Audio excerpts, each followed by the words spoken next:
साधना या शक्तिपात। अगर आप साधना के जरिए अपनी कुंडलिनी शक्ति को जागृत करना चाहते हैं तो उसके लिए आपको योग के मार्ग का अनुसरण करते हुए कर्मयोग, भक्ति योग, हठ योग और गुरु कृपा योग को साधना पड़ता है। 1. शरीर की तैयारी। पहले शरीर को स्वस्थ और प्राण शक्ति से भरपूर बनाने के लिए योग और आहार का ध्यान रखें। 2. ध्यान और प्राणायाम। योग और मेडिटेशन की मदद से ध्यान करें, प्राणायाम प्रैक्टिस करें और शांति और स्थिरता में रहें। 3. मंत्र और बीज मंत्र। कुंडलिनी शक्ति को जागृत करने के लिए विशेष मंत्र और बीज मंत्र का जाप कर सकते हैं। 4. योगासन और प्राणायाम। विभिन्न योगासन और प्राणायाम के अभ्यास से कुंडलिनी की ऊर्जा को ऊपर उठाने में मदद मिल सकती है। 5. गुरु की मार्गदर्शन। कुंडलिनी के जागरण की प्रक्रिया में आध्यात्मिक गुरु के मार्गदर्शन और सहायता का प्राप्त करना भी महत्वपूर्ण हो सकता है। 6. धैर्य और समर्पण। यह प्रक्रिया समय लग सकती है, इसलिए धैर्य रखें और नियमित अभ्यास के साथ समर्पित रहें।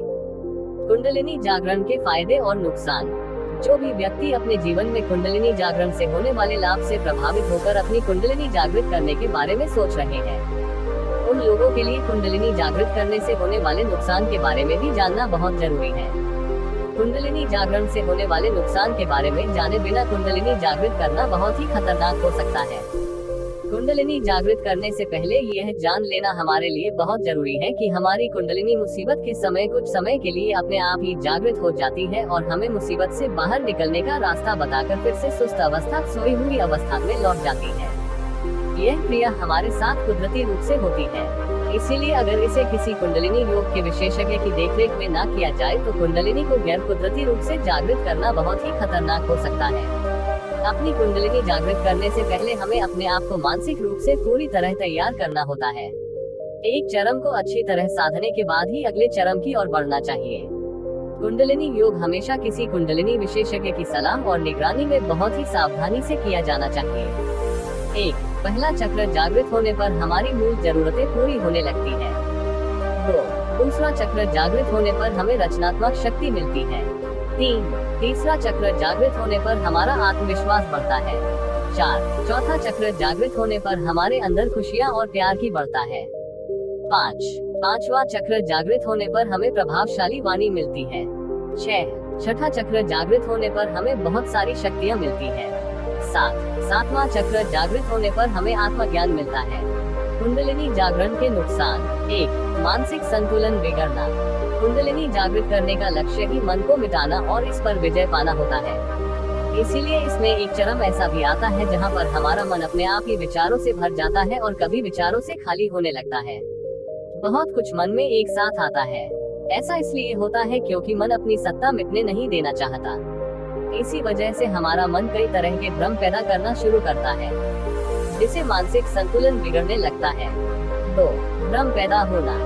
बहुत कुछ सीख और समझ जाने के बाद मन में कई तरह के भ्रम पैदा होने लगते हैं। उदाहरण के लिए इतनी सारी शक्तियों का जब एक साथ बोध होने लगता है तब कई बार मन में भ्रम की स्थिति बनने लगती है, जैसे कहीं पर भी कुछ भी दिखाई देना, बैठे बैठे लोक परलोक के दर्शन होने का भ्रम या समय में आगे पीछे जाने का भ्रम आदि जैसी चीजें होने लगती है।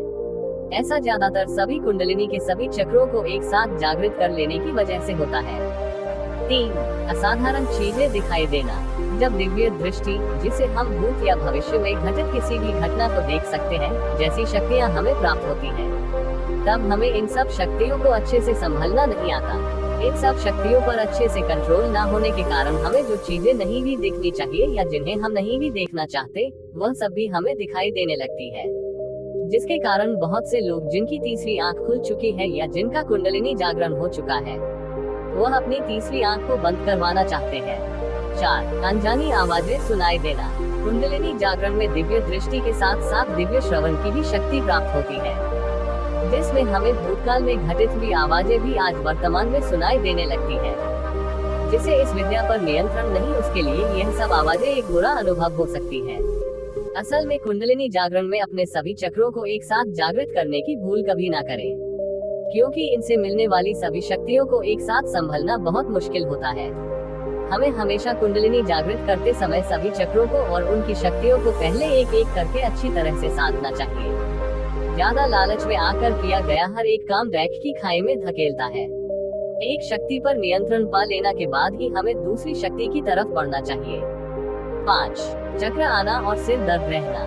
इस कुंडलिनी जागरण की प्रक्रिया में कई बार एकांत में बैठकर अपनी आंखों को बंद करके दोनों आंखों के मध्य में थोड़ा ऊपर की ओर ध्यान लगाना होता है, जिसके कारण बहुत बार सिर में दर्द रहने की शिकायत रहने लगती है। इसीलिए ऐसी प्रक्रिया कभी भी जबरदस्ती ना करें, बल्कि अपना ध्यान पूर्ण रूप से एकाग्र करके शांत चित्त से ध्यान करना चाहिए। कुंडलिनी जागृत करते समय किसी कुंडलिनी विशेषज्ञ का साथ होना बहुत जरूरी होता है। अगर कुंडलिनी जागृत करना बहुत जरूरी तो तभी कुंडलिनी जागृत करनी चाहिए।